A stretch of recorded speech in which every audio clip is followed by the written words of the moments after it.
1, 2, 3... ¿Estamos todos? Pues vamos allá. Estás en el podcast de Ardilanac, un podcast en el que, si está relacionado con lo textil, te lo acabaré contando. Biología, antropología, historia del arte, arqueología... No dejamos madeja sin hilar. No hay tema que no estudiemos ni secreto textil que se nos resista. Así que si tienes alguna curiosidad, pasa, que es bastante probable que te lo contemos hoy.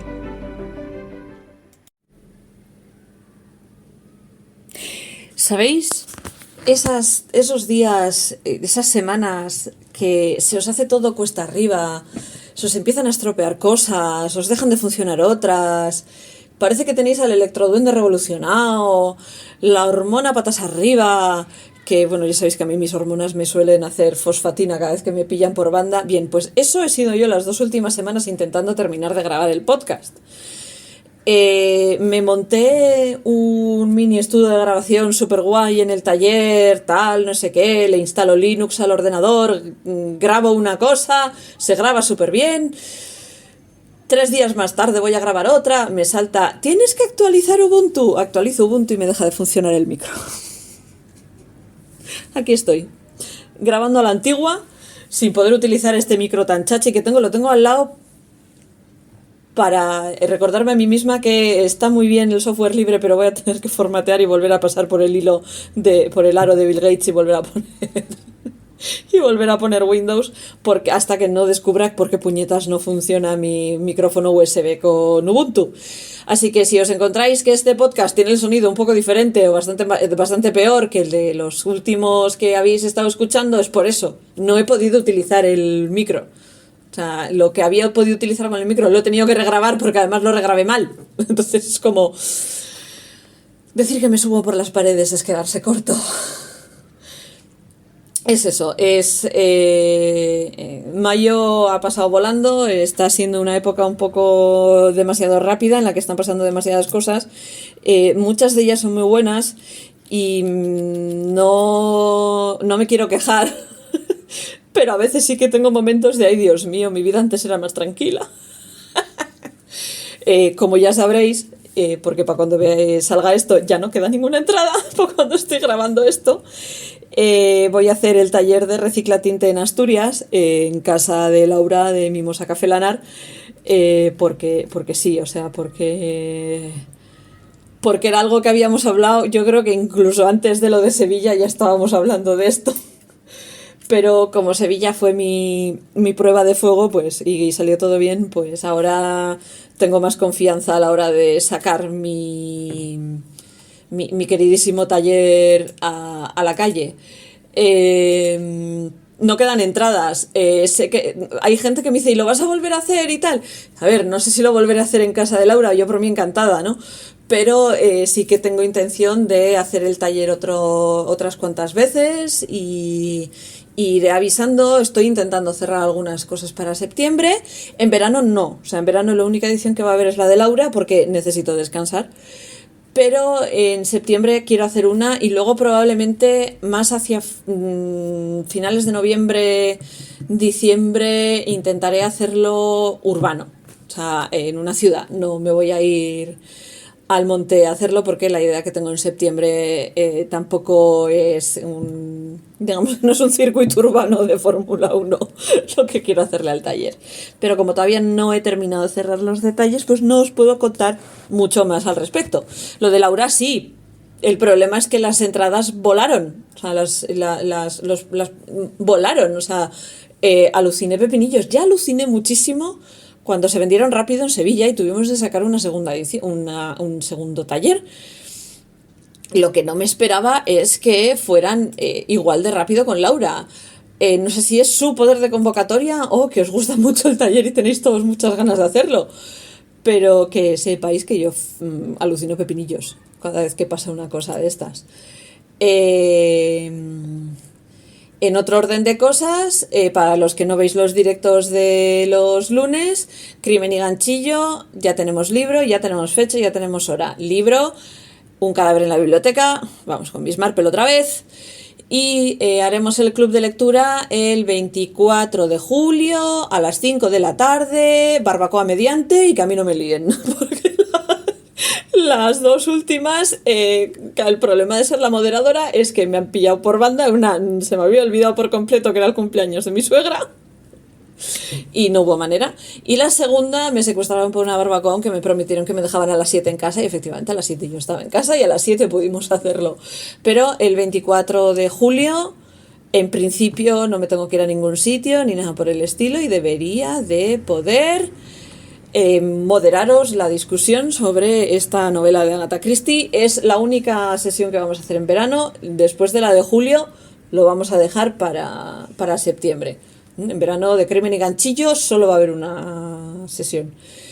¿Qué más os tengo que contar? Así, los directos de los lunes, veniros si nos venís. Si no sabéis qué es eso de los directos de los lunes, es que básicamente me pongo el móvil, me pongo a hilar y me pongo a charlar de cosas con la gente que esté en directo en ese momento, a contestar preguntas que me hayáis dejado en Insta, preguntas que me hayáis dejado en YouTube, etcétera, etcétera. Esto suele ser en YouTube los lunes a las 4:30 de la tarde. Salvo que pase algo que me lo impida. Si pasa algo que me lo impida, suelo intentar avisar. La semana pasada casi no lo pude hacer por culpa de Eibar, pero como no ha subido a primera, a ver cómo va el tema de los playoffs. Por ahora vamos ganando un partido, pero si el Eibar no sube a primera, pues en principio el lunes lo tengo. El lunes que viene todavía haremos directo desde el taller. Los directos desde el taller además solemos hablar de chascarrillos históricos y de figuras históricas. Hemos hablado de dónde viene el nombre del cóctel de Bloody Mary. Hemos hablado, sí, me voy muy por... No tiene nada que ver con el podcast, no tiene nada que ver con textil, o sea, abusamos un poquito de mi memoria para el dato chorra y de lo que me suele gustar hablar, que hablo hasta debajo de las piedras. Y hemos hablado eso, de dónde viene el nombre de Bloody Mary y de María I Tudor. Hemos hablado, creo que hablé de las 6 esposas de Enrique VIII, así en plan, pero totalmente improvisado, ese fue el improvisado. Luego hemos hablado de Isabel II de España, la de los tristes destinos, Isabelita de Borbón. El lunes pasado estuvimos hablando de Eureka I iba a decir de Aragón, Eureka I de León, la temeraria, grande como ella sola.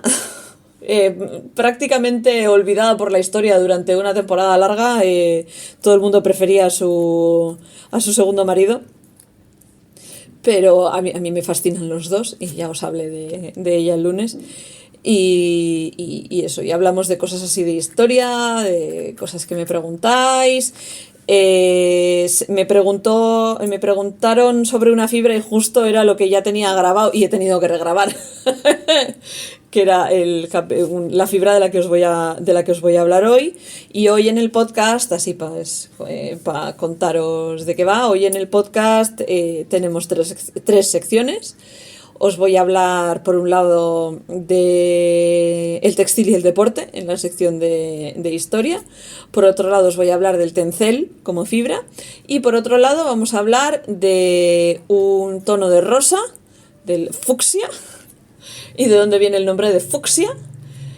Y con eso vamos a dar por terminado el podcast este mes, que ya sé que sale con retraso, pero es que mayo ha sido un mes de locos, sobre todo porque se me han reincorporado alumnos que con esto de la pandemia no estaban viniendo, pero ahora sí, y entonces tengo menos ratos para grabar el podcast que lo que tenía antes. Tengo que reorganizarme la grabación del podcast. Junio va a tener 2 podcasts totalmente accidentalmente, uno a principio de mes y otro a finales. Así que sin más vueltas os dejo con el podcast de mayo. Corramos un tupido velo que estamos en junio ya, pero de mayo. Deseadme suerte en la carrera que tengo el día 5 de junio, de que no me rompa nada, porque he estado entrenando ahí tope fuerza, pero justo la última semana no he podido entrenar bien por culpa de ser mujer. Así que espero no matarme haciendo el domingo la carrera. Ya veréis en Instagram a ver qué tal me sale.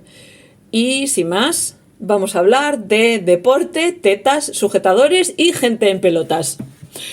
Si sois un poco... Si mi manía por las palabrotas y por ser un poco malsonante a veces os pone muy nerviosos, este capítulo no deberíais verlo, no deberíais escucharlo.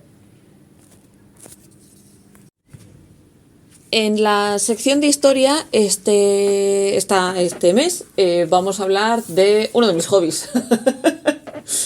Ya sabéis que tejer y hilar y demás no lo considero un hobby a estas alturas, ya es prácticamente mi profesión, con todo lo bueno y lo malo que ello conlleva. A veces conlleva quemarse un poquito y no querer tirar las agujas y no volver a cogerlas y buscarse un curro normal. Y bueno, luego tengo dos hobbies, uno que es muy cerebral, que es escribir, y otro que es muy físico, que es correr. Todo el mundo sabe que me ha dado por correr, y como este podcast saldrá relativamente cerca de la primera carrera que voy a correr, dije, vamos a mirar a ver si encuentro algo sobre textil y deporte. El caso es que muchas veces, tal y como planteo el podcast, pues me busco artículos y cosas por el estilo y trabajo sobre esos artículos. En este caso voy a trabajar sobre uno de los capítulos de The Golden Thread, que es uno de mis libros favoritos sobre historia textil, y os voy a hablar sobre cómo empezamos las Olimpiadas en pelotas y las terminamos vestidos. Bueno, este paso vamos a terminarlas en pelotas otra vez, pero cómo el deporte pasó de ser algo que se hacía desnudo a algo que se hacía con una botonadura hasta las orejas en algún momento incluso. Tomarse el deporte como algo serio y trascendental no es una exclusiva de la era moderna, es algo que los griegos ya hacían. Nos venían ganando hasta con el hooliganismo en el siglo VIII antes de la era común, ¿sabéis? Porque el propio Pausanias, geógrafo de fama mundial, del que tenemos descritos a día de hoy todavía, decía que el corazón de Grecia eran las Olimpiadas y Olimpia, ¿no?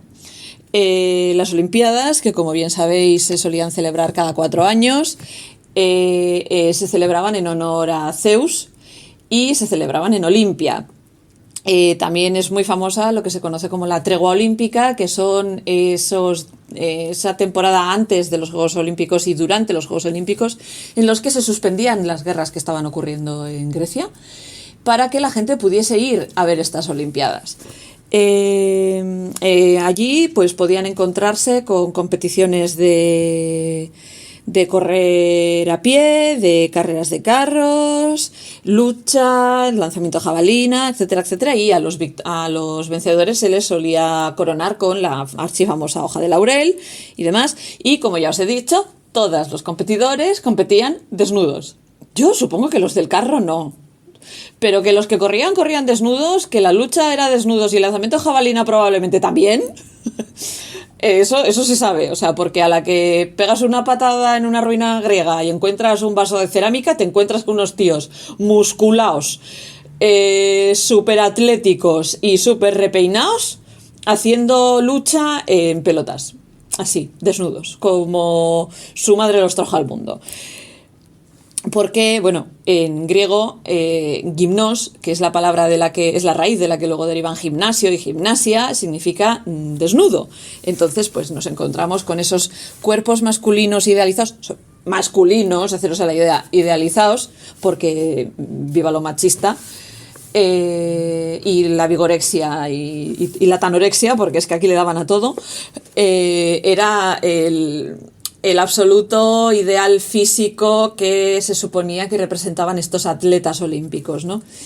Era una parte muy importante de la cultura griega y los hombres nacidos libres, o sea, todos los que no eran esclavos y todos los que no eran mujeres, solían entrenar diligentemente, comían bien, recibían masajes regulares con aceite de oliva por todo el cuerpo y además tomaban el sol para estar morenos, etcétera, etcétera. Obviamente, para estar moreno de cuerpo entero y no tener ni una puñetera marca hay que ejercitarse en pelotas, porque todas y todos hemos sufrido de las marcas en verano. Yo misma ahora tengo una colección de rayas en el hombro a base de llevar 80 tirantes diferentes, que es tremenda. Ya me puedo dar 50 kilos de crema que me quedan rayas.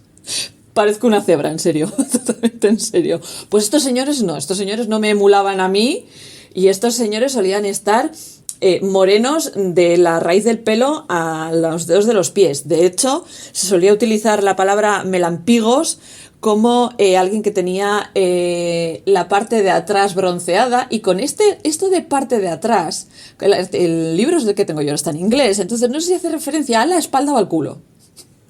Porque backside puede ser tanto la espalda como el culo. Entonces vamos a pensar que melampigos significa culo moreno y por contra leucopigos, que significa culo blanco. De hecho, esta gente era tan vigoréxica, ortoréxica y tenían un culto al cuerpo tan tóxico e insano que creían que tener el culo blanco significa que eres un cobarde. Así, o sea, no voy a justificar la masculinidad tóxica griega porque está ahí y es algo histórico, o sea, no voy a empezar ahora con una filípica feminista, es que no hace falta, o sea, solo con oír todo esto ya queda claro. Los mejores y más orgullosos atletas solían competir entre ellos en estadios públicos, todos desnudos. Y en Esparta era donde esto se les iba de las manos. Todas las mujeres solteras, los hombres y los niños entrenaban prácticamente todos los días. Incluso parte del entrenamiento solían ser como juegos de guerra, ¿no? Así para luego irse a las Termópilas 300 a darse contra Jerjes. Como ya os he dicho, tomar parte en este tipo de actividades se consideraba que era un ejercicio de coraje y vigor, y también tenía su componente moral, como ya os he dicho, excesivamente tóxico, que implicaba que si hacías ejercicio, estabas cachas y eras moreno, eras mejor persona. Eras más valiente. Personalmente todos sabemos que esto es una mentira como el caballo de Troya, pero es lo que hay.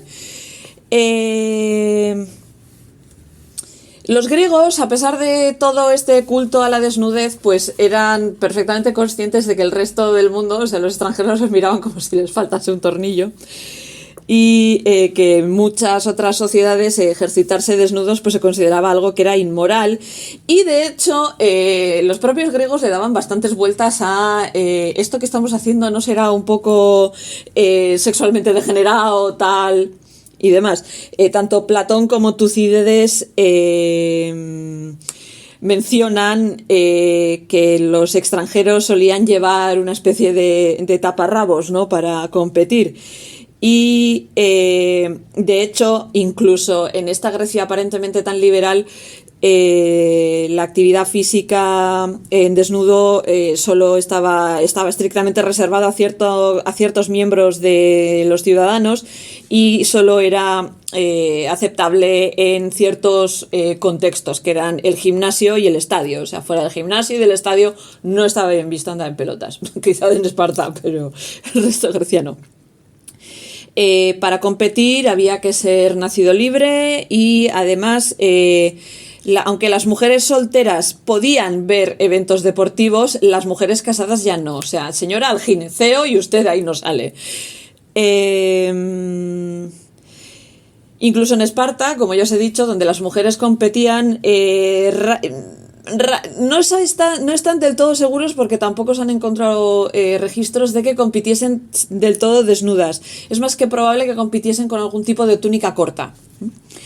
Yo como mujer, solo de pensar en correr sin ropa, me duele, ya os imagináis que lo voy a decir, me duelen las tetas, así hablando mal y pronto. Más que nada porque un poco más adelante os voy a hablar de los sujetadores deportivos. Así que, a pesar de que los griegos sí que le veían sí que lo hacían, pero le veían ciertos problemas a esto de hacer ejercicio en público, pues tiene cierto punto de practicidad si eres hombre. Si eres mujer, hacer deporte sin nada de ropa, depende cómo sea tu físico, puede ser problemático o doloroso directamente. En mi caso sería dolorosísimo. De hecho, hay una especie de leyenda / historia / chascarrillo de la época griega que dice que se empezó a correr desnudos porque a un participante se le soltó el taparrabos, lo pisó y se cayó. así. Bastante probable que esto sea una historieta apócrifa, pero sí que es verdad que cierto tipo de ropa no ayuda al movimiento, más bien lo dificulta, ¿no? O sea, cualquiera que se echa a correr a día de hoy corre con mallas, porque es prácticamente como no llevar nada, vas tapado, pero no llevas nada. Porque sobre todo hay materiales que depende cuál sea, pues no transpiran bien, y sudar cuando estás haciendo ejercicio y que se te pegue la ropa y demás, pues es extremadamente incómodo, sobre todo porque sudar es lo que te ayuda a enfriarte y no sobrecalentarte cuando haces deporte y no ponerte mal y no ponerte enfermo, que te puede pasar y te puede dar un pampurrio y te puedes quedar ahí. Entonces, equilibrar las necesidades de la buena moral y del buen gusto y lo que es lo práctico es algo que a día de hoy todavía en algunos sitios es un problema. Hacia finales del siglo XIX y principios del XX se rescataron los Juegos Olímpicos. Pero cuando se rescataron, obviamente, no rescataron esto de correr en pelotas, porque finales del siglo XIX, principios del XX, prácticamente finales de la era victoriana, pues la moralidad era muy, muy, muy, muy, muy cerrada. Las reglas en 1908 estipulaban que todos los competidores tienen que ir completamente vestidos, por lo menos desde el hombro hasta la rodilla, con jerseys con mangas hasta los codos, o pantalones que queden un poco sueltos. Cualquier competidor que puede ser excluido de tomar parte en esta carrera si no está vestido con propiedad. Durante las Olimpiadas de 1912, los atletas masculinos llevaban camisetas de algodón, las camisetas de algodón de las que conocemos ahora, las de manga corta, y pantalones cortos hasta la rodilla.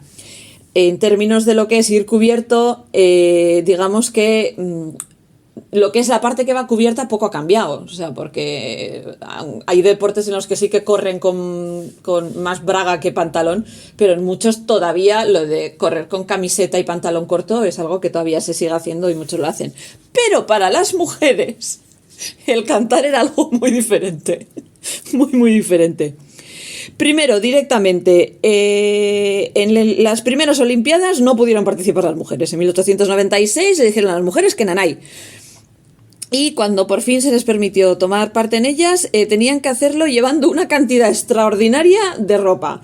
Charlotte Cooper, que fue la medallista de oro británica que ganó tanto el tenis en singles como en parejas mixtas en las Olimpiadas de París en 1900, jugó con una falda pegada, o sea, imaginaros una falda tubo, por favor, pegada hasta los tobillos, una blusa abotonada hasta la parte de arriba del cuello y de mangas hasta sus muñecas, corsé y zapatos de tacón, y aún así ganó, ¿sabes? O sea, yo me imagino solo el mero hecho de jugar con un corsé puesto y me están dando los ahogos. O sea, a mi asma por esfuerzo le están dando los ahogos.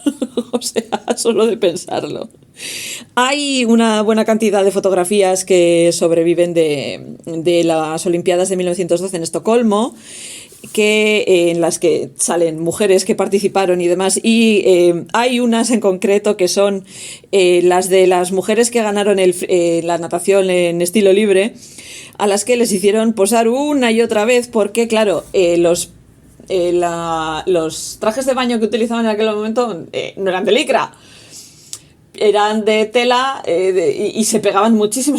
Es como un concurso de camisetas mojadas en 1912, ¿sabes? En Estocolmo. Entonces estas fotos son muy graciosas porque salen ellas allí con su modestia intentando taparla como pueden.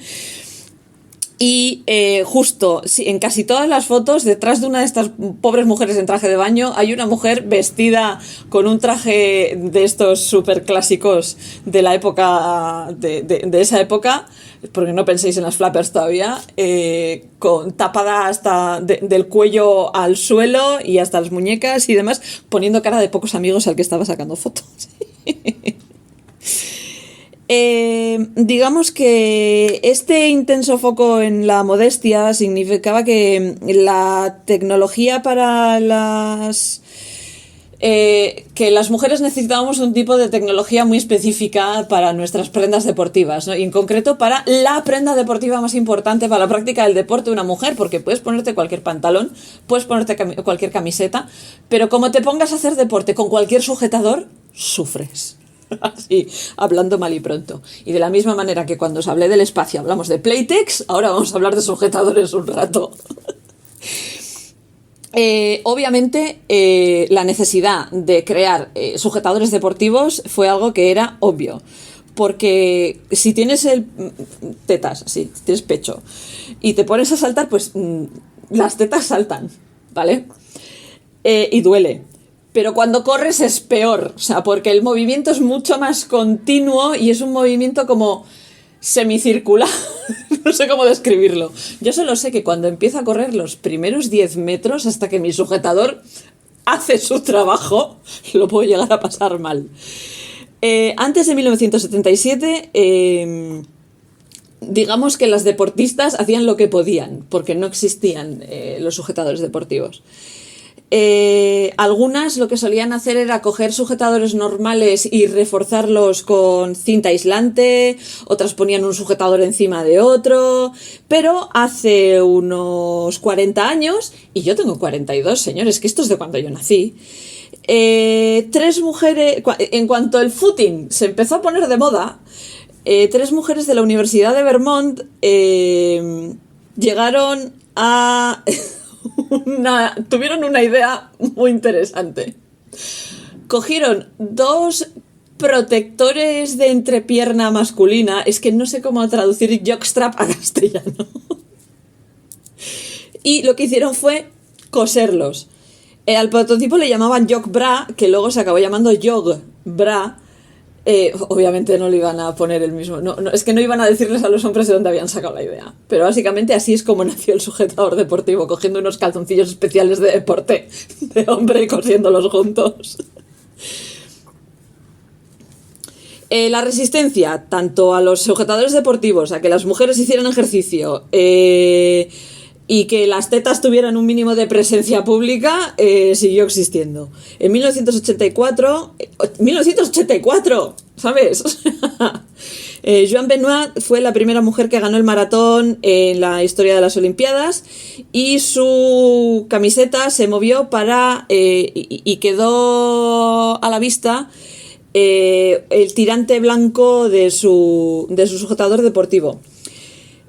Fue una imagen que salió en la prensa y mucha gente se escandalizó. Estamos hablando del 84, 15 años más tarde, o sea, a esas alturas yo ya era adolescente, otro sujetador hizo aparición en la consciencia pública, de esta manera ya más en plan más reivindicativo.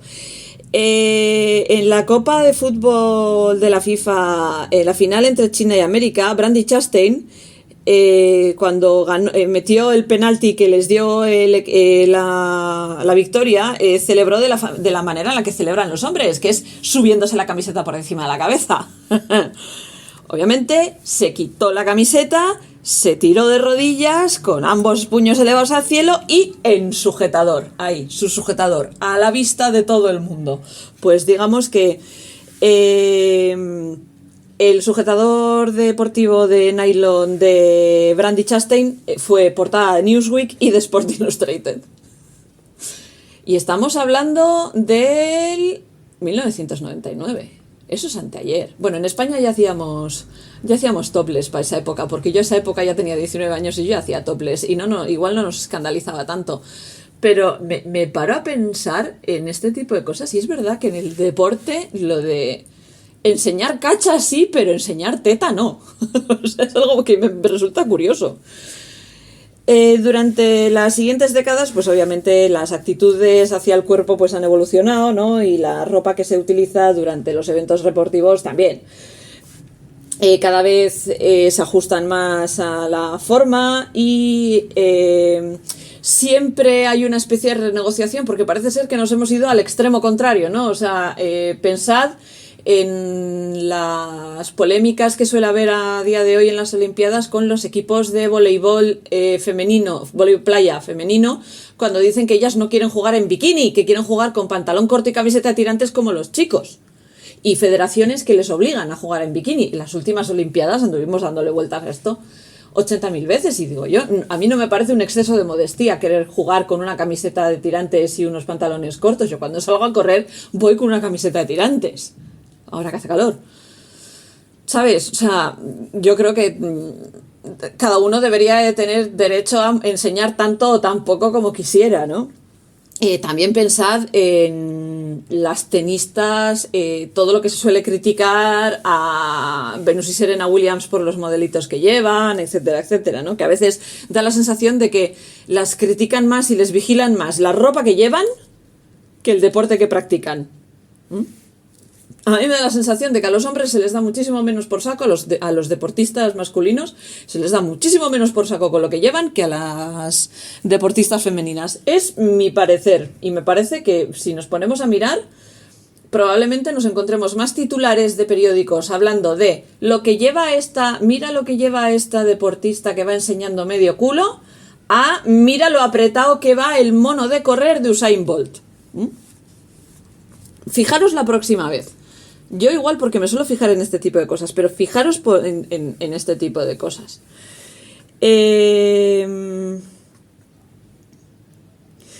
Como ya os he dicho, además, a día de hoy con la ropa deportiva están entrando a tomar en consideración hechos culturales, como puede ser que hay mujeres que son musulmanas practicantes que quieren llevar el pelo cubierto mientras hacen deporte, ¿no? Creo recordar que en 1920 o algo así, Nike ha sacado un hijab para deportistas, así. Que no es el primero en el mercado, pero que es el primero que una gran marca como Nike saca, ¿no?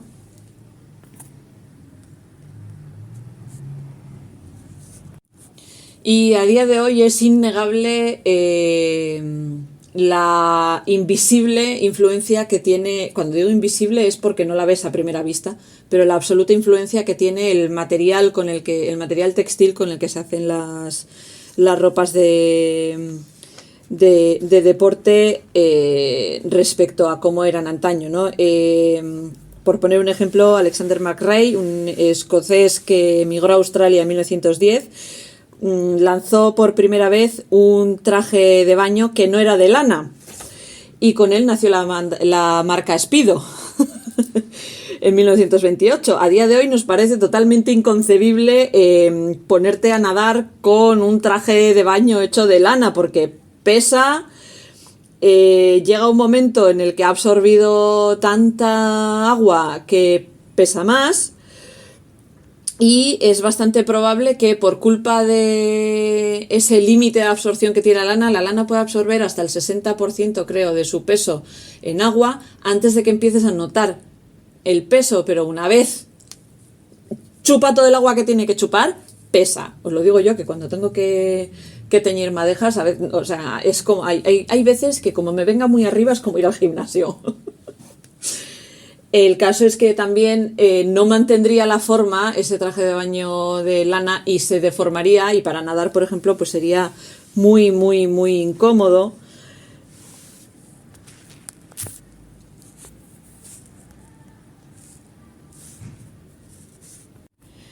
¿Y qué vamos a decir de las zapatillas?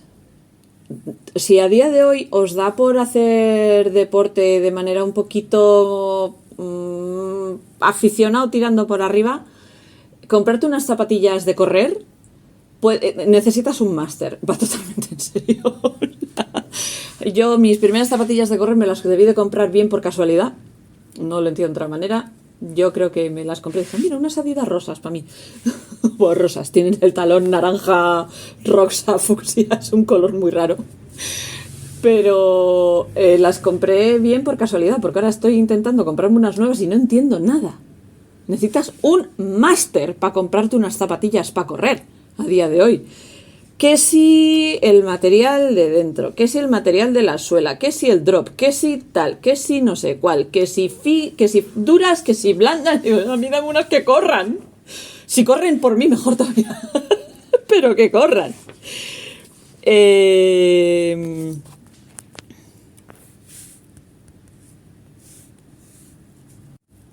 A día de hoy, el mercado de las zapatillas de deporte, si te pones a mirarlo un poquito de cerca, no lo hagáis, no merece la pena, si no os dedicáis a ello, es una locura. O sea, anuncios de cómo con este material puedes reducir en segundos tu marca, tal, no sé qué, no sé cuántos. Es como si ponte estas zapatillas y vas a correr como un Usain Bolt. Que yo entiendo que unas zapatillas y la tecnología detrás de unas zapatillas puede ser lo mejor, etcétera, etcétera. Pero en 1960 Abebe Bikila ganó sin zapatillas. Y punto. Y a mí de ahí no me van a bajar. Porque hay gente que corre descalza y corre mejor. Al final todo supongo que se debe a lo que te acostumbres, ¿no? Pero eso, el textil y el deporte están intimísimamente relacionados, y uno de los problemas que tienen a día de hoy el textil y el deporte es que muchos de esos avances textiles que se han hecho han sido todos fibras sintéticas que pueden ser extremadamente contaminantes y que no tienen un reciclaje fácil, etcétera, etcétera. Entonces, cuando te pones a comprar ropa de deporte, a día de hoy es difícil encontrar fibras naturales. Yo ahora mismo estoy en un proceso en el que estoy cambiando todas mis camisetas de deporte de sintéticas, pues son de poliéster, por lo más cercano posible al 100% algodón. Porque me he dado cuenta también que, a pesar de que digan lo que digan, para mí transpiran mejor las de algodón. O por lo menos, como yo sudo cuando hago deporte, me viene muchísimo mejor ir vestida con algo de algodón. Y por ejemplo, cuando haces deporte en verano es cuando te das cuenta de lo incomodísimos que son las mallas de licra. Así. O sea, intentar correr en verano en Euskadi con mallas de licra es suicida. Y es lo que estoy haciendo yo los últimos días que ha hecho calor. Porque transpiran, pero no tienen en cuenta la absoluta humedad ambiental que puede haber, que aquí a veces es como meterte a la piscina con ellos puestos, ¿sabes? O sea, a veces la sensación es la misma. Entonces, mi reflexión con esto del deporte y las fibras, etcétera, etcétera, es: ¿debería el deporte volver a un uso de fibras naturales, etcétera, etcétera, adaptándolas al tipo de necesidades del deporte profesional de hoy en día, ¿no? Que el deporte profesional de hoy en día es algo que tiene unas necesidades físicas salvajes, y que todo lo que pueda ayudar el textil, pues bienvenido sea, ¿no? Pero deberíamos de echar el freno y empezar a buscar alternativas a todos esos plásticos, microplásticos y cosas sintéticas que se producen. ¿Alguien me hace unas zapatillas de correr de lana, por favor? Y que la suela sea, yo que sé, de caucho, de corcho o algo. Sería algo interesante de ver, porque, por ejemplo, para alta montaña y demás sí que se está utilizando mucho el tema de lanas y ese tipo de cosas, pero para el tipo de deporte de carreras, de correr y todo esto, no es tan... Me da la sensación de que seguimos atrapados en el sintético. Y es algo que es una reflexión que me he estado haciendo estos días después de preparar este mini segmento y demás, ¿no? O sea, si alguno de vosotros conoce alguna iniciativa que estén buscando hilos de origen natural para hacer prendas deportivas y demás, pues me interesaría mucho. Porque sé que Ternua y todos estos, ropa de montaña con lana del hacha y plástico reciclado y todo esto sí sé que hacen, ¿no? Pero no sé si hay ese mismo tipo de iniciativas a nivel deportivo, de atletismo y cosas por el estilo. No estoy tan metida en el tema como para conocerlo, pero igual alguno de vosotros que me estáis escuchando, pues sí, y me podéis dar alguna pistilla.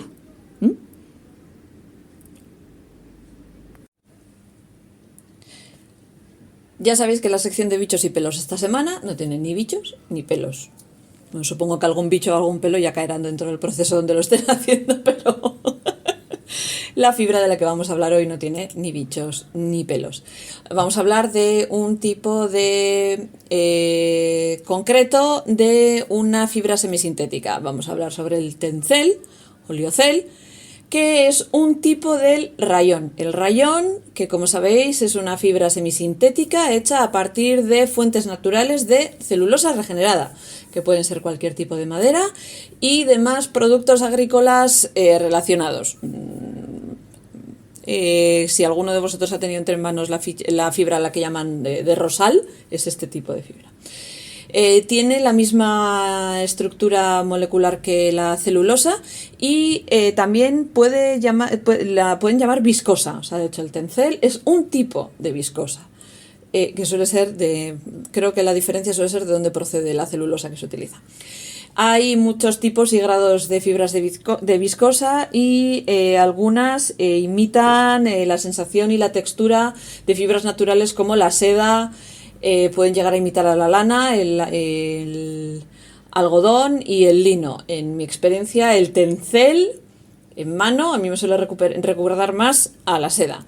Casi todos los tipos que te recuerdan a la seda, a veces los puedes encontrar referenciados como seda artificial, pero es una fibra semisintética. Si os acordáis de cuando expliqué en aquel infame segundo capítulo del podcast, os expliqué la clasificación general de las fibras, o si habéis escuchado Conoce tu ovillo, podéis encontrar ahí la clasificación general de las fibras explicada otra vez. Y este tipo de fibras, pero bueno, sabéis que tenemos fibras naturales, semisintéticas, sintéticas, para que os hagáis una idea. Las semisintéticas, el origen es natural, pero el proceso no. Esta fibra, como ya os he dicho, el rayón, se suele utilizar para hacer textiles, telas, ropas y otro tipo de textiles, y suele implicar solubilizar celulosa para permitir que las fibras tomen la forma que queremos que tomen. Las tres formas más comunes de solubilizar esta fibra es utilizando el proceso del cobre-amonio, que no se utiliza hoy en día, utilizando soluciones de amonio con sales de cobre, esta es la que no se hace hoy en día, el proceso de la viscosa, que es el más común a día de hoy, usando álcalis y sulfato de carbón, y el proceso del liocel, que utiliza óxido de amino, que es el proceso del liocel, es el que os voy a explicar yo hoy, porque es el proceso que produce tencel. Este último proceso lo que hace es evitar la neurotoxina, que es el sulfato de carbón, que también lo que hace es hacer que el proceso de la viscosa sea más caro que el proceso del tencel o el liocel.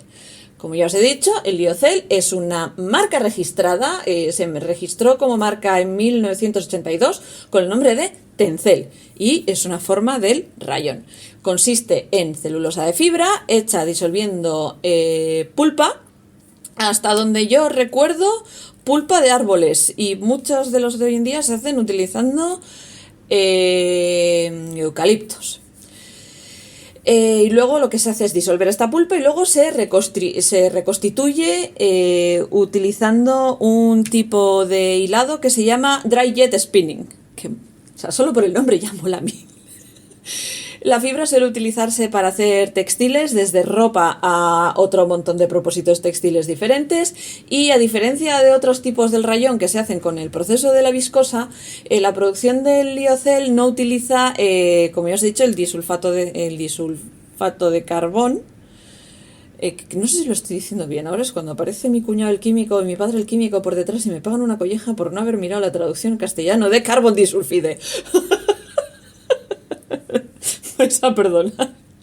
Bueno, el caso es que este compuesto es tóxico tanto para los trabajadores como para el medio ambiente. Entonces, mejor utilizar el proceso del tencel. En 2018 el proceso del liocel era más caro que el de la viscosa común a la hora de hacer el rayón, pero creo que el hecho de que sea menos contaminante pues es un bonus y es un plus, y pues mola más ponerse a buscar hilos que tengan tencel que hilos que tengan viscosa.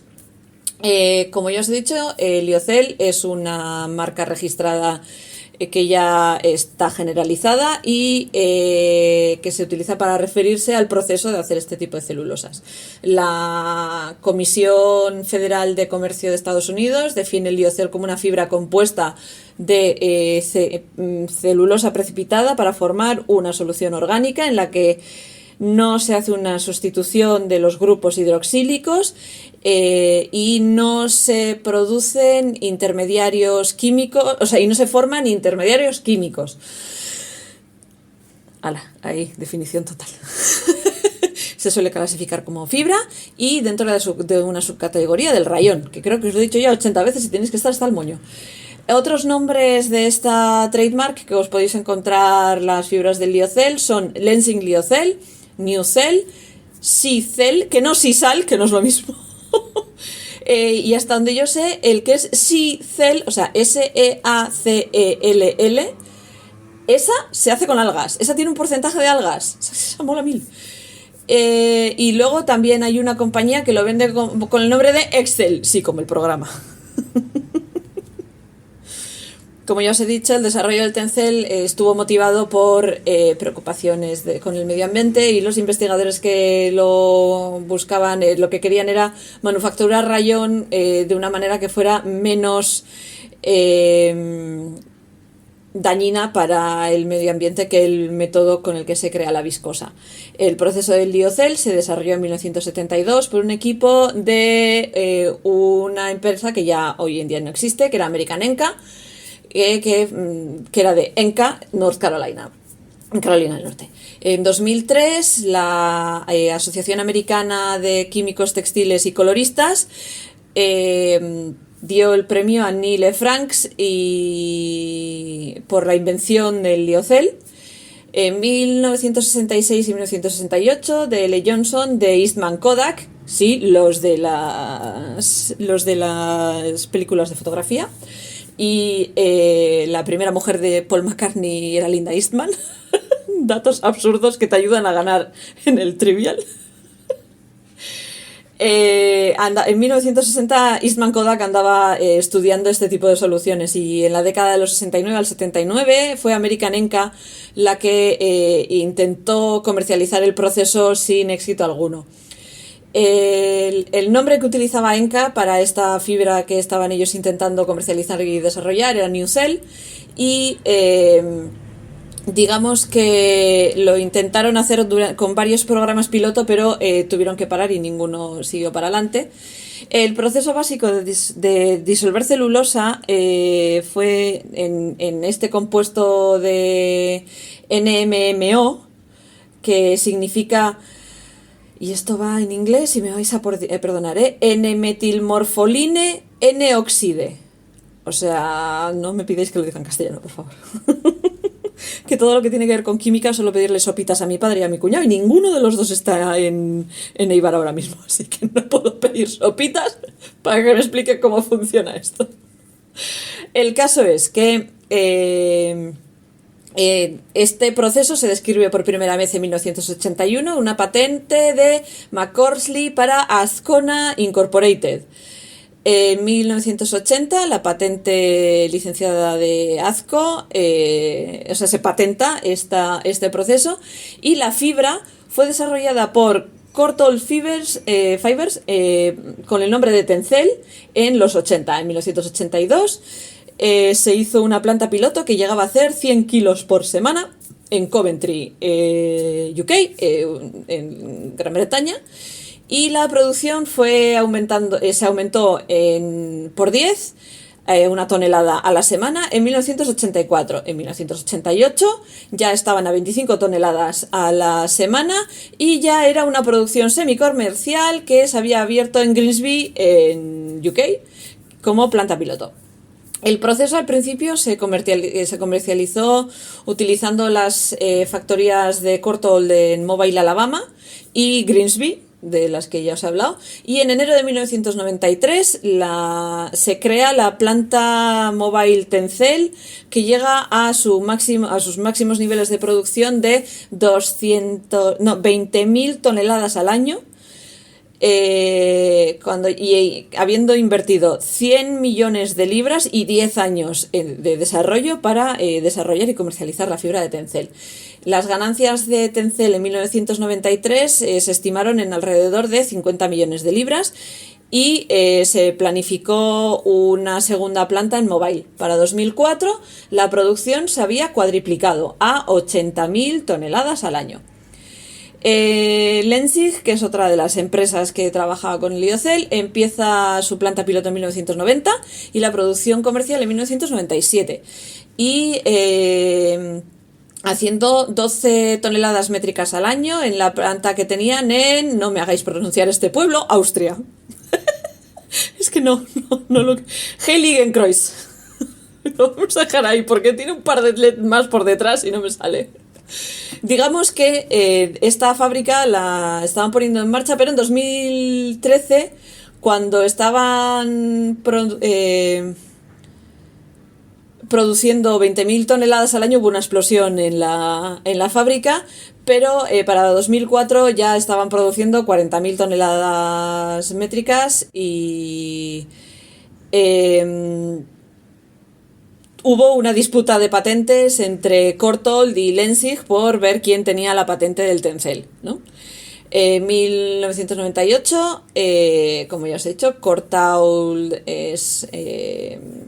la compra una empresa competidora, AkzoNobel, y combina las divisiones de Tencel con otras divisiones de fibras bajo la empresa Cordis, y en el 2000 CVC vende su división de Tencel a Lenzing, que la combina con su marca Lenzing Lyocell, y mantuvieron el nombre comercial de Tencel.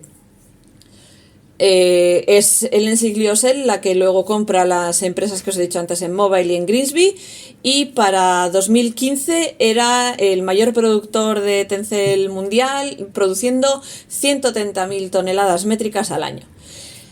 El uso de este tipo de fibras es, como ya os he dicho, como fibra para hilo en cosas como vaqueros, pantalones, ropa interior, lo que se suele conocer como casual wear, toallas, como fibra de filamentosa, que suelen ser normalmente más largas que el tipo de fibra para hilo. Se suele utilizar en objetos que tienen que tener una apariencia más sedosa, como ropas para mujeres o camisas de vestir de hombres. Puede mezclarse con un montón de fibras diferentes, como la propia seda, el algodón, el rayón, el poliéster, el lino, el nylon y la lana. Mezclarlo con la lana le da unas propiedades que recuerdan mucho a las del nylon, a la lana, y funciona muy bien. El Lyocell puede utilizarse también para hacer cintas transportadoras, papeles y vendas médicas. En cuanto a propiedades, el Lyocell tiene unas propiedades parecidas, comparte propiedades con el algodón, con el lino, con la seda, con el ramio, con el cáñamo y con el rayón de viscosa, que ya os he dicho que químicamente son muy, muy, muy parecidos, son hermanos, no son ni primos, son hermanos. Es 50% veces más absorbente que el algodón y digamos que comparándola con el algodón, pues muchos consumidores dicen que las fibras del Lyocell son más suaves y airosas, ya que parece ser que expulsan la humedad mucho más fácilmente. La industria dice que tiene mucha más resistencia a las arrugas, que digamos que todavía esto no es algo que se haya comprobado que sea verdad, si resiste más a las arrugas o no. Y se puede limpiar en la lavadora y se puede secar en la secadora. Tiene una buena caída, se puede teñir en cualquier color y necesita un poco menos de tinte que el propio algodón para conseguir la misma profundidad de color, entonces también se puede ahorrar en esa parte del proceso.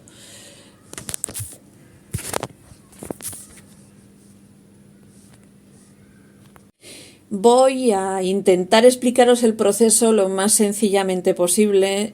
Recordad, yo no he estudiado química, y mis químicos de cabecera no los tengo cerca como para coger y ponerles el micro y decirle explica. Las fibras de liocel se suelen producir disolviendo pulpa que contiene celulosa de gran pureza, con muy poca hemicelulosa y nada de lignina. Lignina creo que son los componentes es el componente de la madera. Se suelen utilizar maderas como el roble y el abedul, que se suelen cortar en tamaños en piezas cuadradas del tamaño de un sello, y luego se suelen digerir químicamente, ya sea por prehidrólisis o con un proceso a base de sulfitos, que lo que hacen es eliminar el lignino y la hemicelulosa, como ya os he dicho antes. La pulpa se suele limpiar y aclarar utilizando lejías para eliminar cualquier traza que quede de lignina, y luego se suele secar en una hoja continua y se suele enrollar como en las telas. La pulpa suele tener la consistencia del papel de póster, para que os hagáis una idea, y se suele entregar en rollos que pueden pesar alrededor de 230 kilos.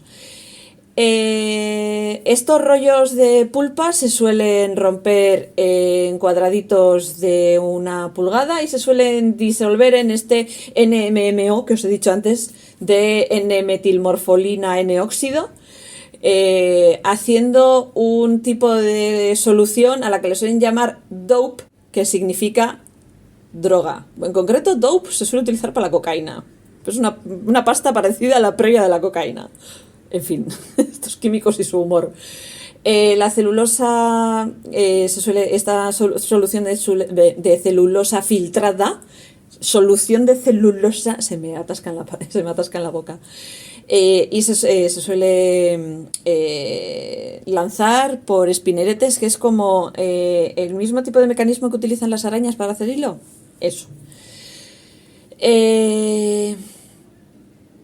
Suelen tener diferentes agujeritos que les hacen parecer pequeñas, minúsculas cebollas de ducha, teléfonos de ducha, y la solución se suele forzar a través de ellas, haciendo que se convierta en hilos continuos. Estas fibras luego se suelen sumergir en un baño de agua, donde la celulosa se suele, digamos que, endurecer en este tipo de fibras. Este baño contiene un diluido de óxido de amino, que lo que hace es hacer que esta concentración sea estable. Luego estas fibras suelen ser lavadas en agua desmineralizada, y luego esta fibra de liocel se suele pasar a una zona de secado, donde se hace que el agua se evapore. Luego se suele seguir en la misma ruta que cualquier otro tipo de fibra de viscosa. Este proceso previo es el que es diferente de la viscosa. Luego estos hilos se suelen pasar a una zona de terminación o finishing area, donde se suele utilizar un lubricante, que bien puede ser jabón o silicona u otro agente, dependiendo del futuro uso de esta fibra, se suele aplicar. Este paso es básicamente una especie de zona de peinado antes de cardar y hilar en hilo. En esta fase las fibras suelen tomar una forma a la que le suelen llamar tow, y que es como una especie de enormes grupos de filamento continuo. Estos paquetes, estos grupos de tow, se suelen llevar a un aparato que se llama crimper, que es una máquina que lo que hace es comprimir la fibra para darle textura y tamaño. Os he hablado 80.000 veces del crimp del pelo de las ovejas. Pues esto lo que hace es una máquina que hace eso, le da crimp a la fibra. Luego estas fibras cardadas se suelen cortar y se suelen hacer balas para enviarlas a la fábrica de telas o a la fábrica de hilo correspondiente, y el proceso completo de manufactura, desde deshacer la celulosa cruda a hacer estas balas de fibra suele llevar alrededor de 2 horas. Vamos, lo que tardo yo en ir y volver de la presa. Después de esto, el liocel se suele procesar como le venga bien y necesite a quien haya comprado este liocel. Y como ya os he dicho, se puede hilar junto con otras fibras, se puede hacer lana con ella, se puede tejer tela con ella, se puede tejer como tejemos nosotros con ella. Y se le pueden dar una variedad de acabados, desde suave a sedoso. El óxido de amino utilizado para disolver esta celulosa y fijar estas fibras después de pasarlas por el NMO se suele reciclar. Típicamente el 99% del óxido de amino se suele recuperar, solo se pierde un 1% en el proceso. Y el NMO se biodegrada sin producir ningún tipo de producto dañino para el medio ambiente. Y como se gasta, y como hay poca desperdicio de este producto, es relativamente eco-friendly, aunque es energéticamente intensivo. O sea, quita de un lado, pero energéticamente tiene muchas... pide mucho energéticamente el tencel. Espero que haber aprendido un poquito más sobre esta fibra os haya resultado interesante, que la chapa del proceso y la chapa química no haya sido mucha chapa y que os animéis a ir sustituyendo por tencel vuestros calcetines que tengan nylon, porque queda muy guay. Yo he tenido hilo de merino con tencel y para calcetines son muy guays. Y luego tiene una caída muy especial esa fibra. Solo me quedan 2 madejas y las tengo guardadas para mí. Algún día conseguiré más madejas de merino tencel y las iré sacando como lana de calcetines. Prometido.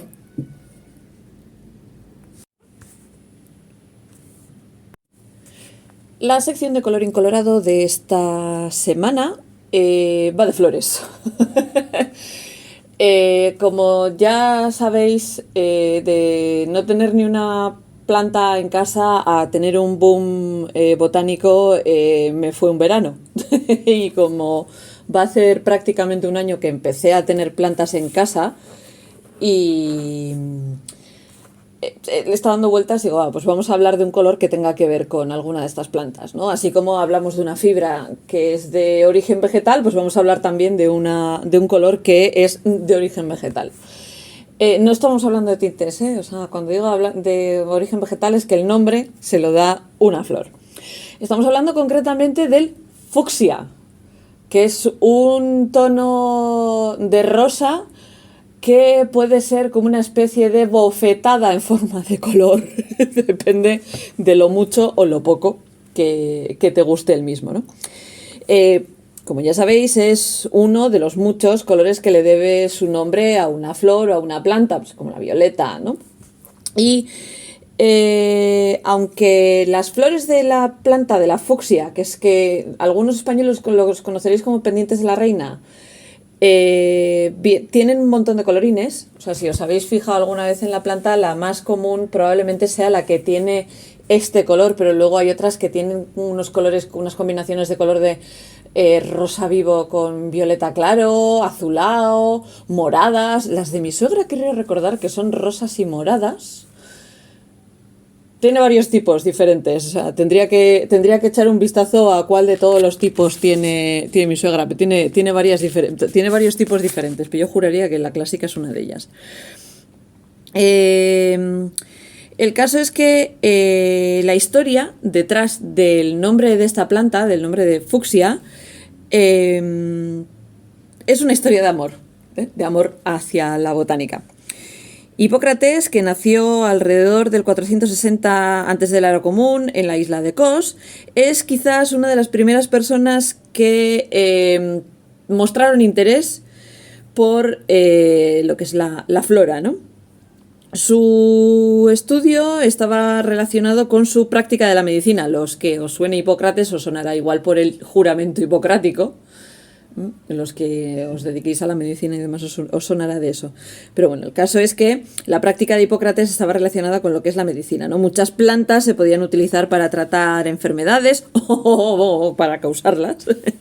Y un buen médico pues necesitaba saber cuál hacía qué, ¿no? Luego apareció otro señor griego que se llama Teofrasto, siempre digo mal el nombre, que es de alrededor del 371 y 287 antes de la era común, vivió más o menos durante esos años, que publicó el primer tratado sobre este tema. Luego tenemos a Plinio el Viejo, que vivió entre el 23 y el 79 después de la era común, que menciona unas 800 especies de flora en su Historia Natural. La Historia Natural de Plinio es súper conocida. Todos los que en algún momento ya os hayáis metido a estudiar botánica o a estudiar algo por el estilo, os habéis encontrado con Plinio.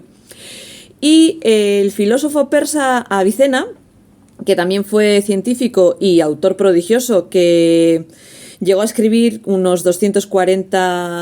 más de 240 títulos, porque 240 títulos de Avicena son los que conocemos, que nació más o menos alrededor del 980 después de la era común. Después de unos 500 años más tarde de Avicena, o sea, unos 500 años más tarde del nacimiento de Avicena, fue cuando nació Leonard Fuchs, que estaba estudiando para convertirse en médico en Baviera, y que empezó su propia investigación dentro de lo que es el campo de la botánica, y que era un campo que estaba bastante paradillo, por decirlo de alguna manera, desde que Plinio, Avicena, Teofrasto y Hipócrates se dedicaron a ello, ¿no? Para rectificar esta situación, Fuchs empezó a crear un jardín que llenó de todos los tipos de plantas a los que les pudo echar mano. De hecho, todos los retratos y todos los dibujos sobre Fuchs de la época lo representan como un hombre con una planta en la mano y que tiene una expresión muy concentrada mirando a esa planta, ¿no? Escribió a todos sus amigos alrededor de Europa y aquellos que se estaban marchando a explorar el Nuevo Mundo, pidiéndoles por favor que le mandasen muestras y descripciones de las plantas con las que se encontrasen. El fruto de todo este duro trabajo fue el delicadamente ilustrado De Historia Stirpium Commentarii Insignes, o notables comentarios sobre la historia de las plantas, que se publicó finalmente en 1542. Fuchs escribe con todo el orgullo del mundo que le hemos dedicado la más grande de las diligencias para que cada planta pueda ser descrita con sus propias raíces, tallos, hojas, flores, semillas y frutos.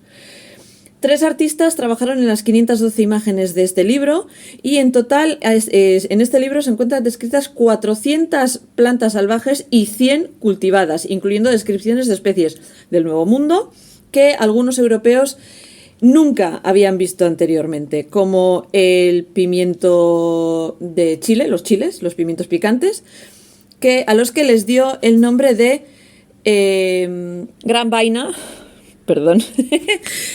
Y también les dio nombres tan evocativos a algunas plantas que la gente llevaba viendo toda su vida como una de mis plantas favoritas, precisamente porque tiene uno de los nombres más molones del mundo, que es la Digitalis purpurea. La digital, que en euskera además tiene personalmente uno de los nombres más bonitos que existen, que es Cucufracac o pantalones de cuco, pero en el caso de Fuchs les llamó Digitalis purpurea, que significa dedos de color púrpura, que es una planta que te encuentras en cualquier esquina de la carretera, que es súper común, o por lo menos es común en mi zona de Europa, en mi zona del país, y le puso un nombre así de evocador, ¿no? Como dedos púrpuras. Una pequeña nota sobre la Digitalis. Si la cogéis, limpiaros bien las manos, porque es venenosa. Sé que se suele utilizar en medicina en pequeñas dosis para algo, pero es muy venenosa. O sea, no la toquéis si no la necesitáis. Si estáis haciendo un ramillete, tenéis 80.000 flores que no son venenosas, que no necesitáis coger estas, de verdad. Sacadle una foto, os va a durar más tiempo. Y si tenéis que cogerla porque tenéis que cogerla, luego lavaros bien las manos. O iros a recoger flores con unos guantes de látex en la mochila. Ya sé que es un poco bestia, pero es una buena medida de seguridad. Porque anda que no hay plantas por ahí que son un peligro. Bueno, Dejando esto de lado, el caso es que Leonard Fuchs nunca vio su nombre puesto a una planta. Aunque a día de hoy es muy común encontrar pendientes de la reina o fucsias en todo el mundo, este espécimen los europeos no lo conocimos hasta 1703, o sea, unos 140 años después de que se muriera Fuchs, y porque crecía salvaje en la isla de la Española, en el Caribe. El hombre que lo encontró, bueno, que la encontró, probablemente la gente que vivía en Española sabía perfectamente qué era esta planta y tendrían su propio nombre para ello, pero digamos que el hombre blanco europeo que encontró la planta, el padre de Charles Plumier, que era botánico, para hacer honor a su héroe, le dio el nombre de Fuchs y por eso la fucsia se llama fucsia. Una cosa que he aprendido hace poquito, gracias a TikTok, bueno, no, lo sabía de antes, pero gracias a TikTok me enteré de que aún hay un genus entero de lecho nombrado por Lady Gaga. Porque no sé si sabéis cómo funcionan los botánicos, que es que los botánicos los nombres los ponen a su manera, ¿no? Si os encontráis una planta que tiene un Andersoni detrás, es porque probablemente un tal Anderson le puso el nombre. Hay una begonia, bueno, yo colecciono begonias, llevo un año con plantas, pero estoy obsesionadita con las begonias, me chiflan, solo tengo 4, pero las colecciono, o sea, mi gran pasión es tener más begonias, y entre ellas una que se llama Darth Vaderiana. Los que sabéis de Star Wars, pues Darth Vader ya sabéis quién es. Entonces que hay una begonia que se llama Darth Vaderiana, pues, mola mil.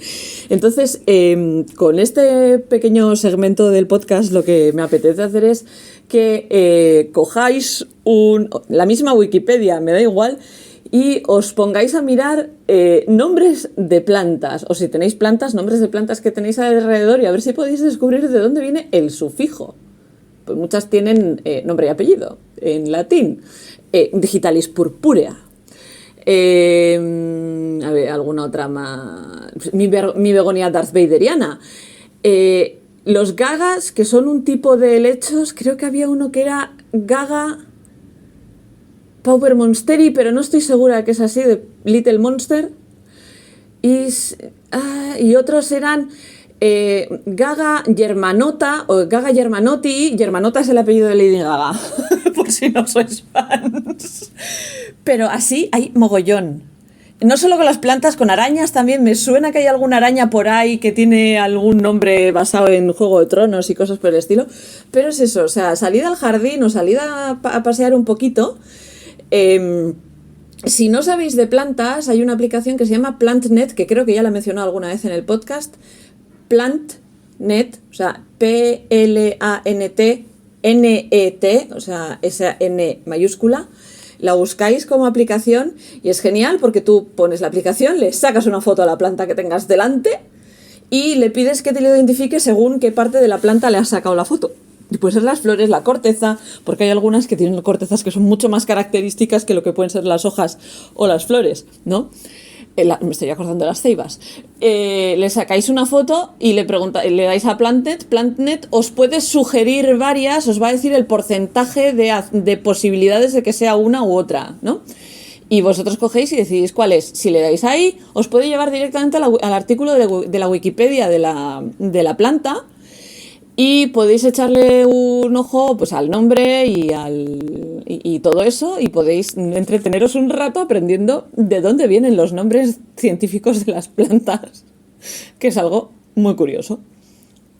Espero que este chascarrillo de colorín colorado os haya gustado, porque ha sido un poco chascarrillo de colorín colorado, pero me apetecía hacer algo así, chascarrilloso y con plantas. Y aquí termina el podcast de mayo de la 4ª temporada de Ardilana, que este capítulo número 5 de la 4ª temporada, que al principio del podcast se me olvidó por completo decir cuál era el que estábamos haciendo hoy. En fin, espero que os haya resultado entretenido, espero que os haya gustado, como siempre, y nos vemos dentro de unas semanas en el capítulo 6 de esta 4ª temporada. ¡Agur! Y aquí termina este capítulo del podcast de Ardilanac. Esperamos que los temas que hemos tratado hoy os hayan resultado interesantes. Y además de recordaros que todas las opiniones vertidas en este podcast son mis opiniones personales, recordaros también que nos podéis seguir en todas las redes sociales, Twitter, Instagram y Facebook, y podéis encontrarnos también en plataformas de podcast de iVoox, Spotify y Google Podcast, así como en nuestro canal de YouTube. Además, si queréis apoyar el podcast a modo de mecenas, podéis encontrarnos en Patreon como Ardilanac. Muchas gracias por vuestra atención y nos escuchamos en el siguiente capítulo.